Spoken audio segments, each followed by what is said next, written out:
Je suis habitant de la commune de Saint-Léger-de-Balzon.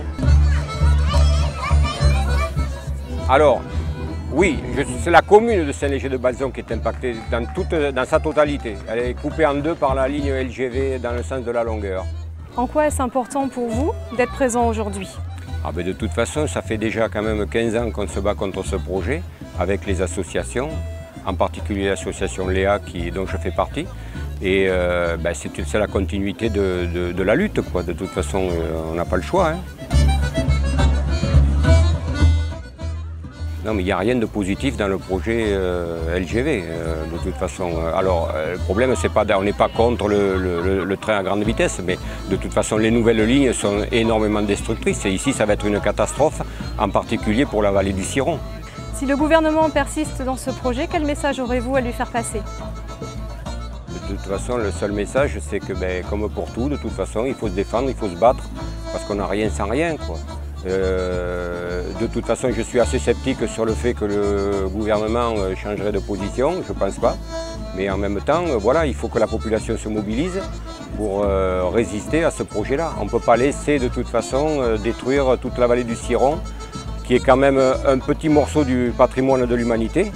Parce qu'il faut le dire aussi, il y a la Hêtraie qui a 40 000 ans, donc il est hors de question de laisser passer la LGV ici. En même temps, il faut dire aussi que tout ça se fait au détriment du train du quotidien, quoi.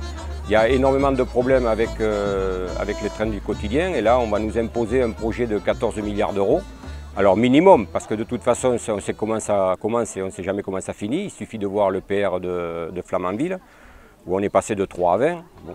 Et d'autres projets d'ailleurs. Il y a aussi un projet RER dans la région parisienne, où effectivement, en 1 an et demi, le coût a augmenté presque 2 milliards d'euros.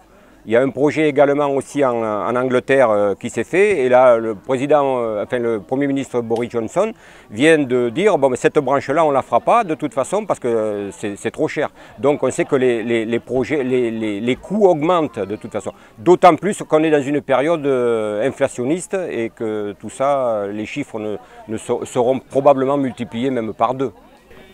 Est-ce que vous avez quelque chose à rajouter?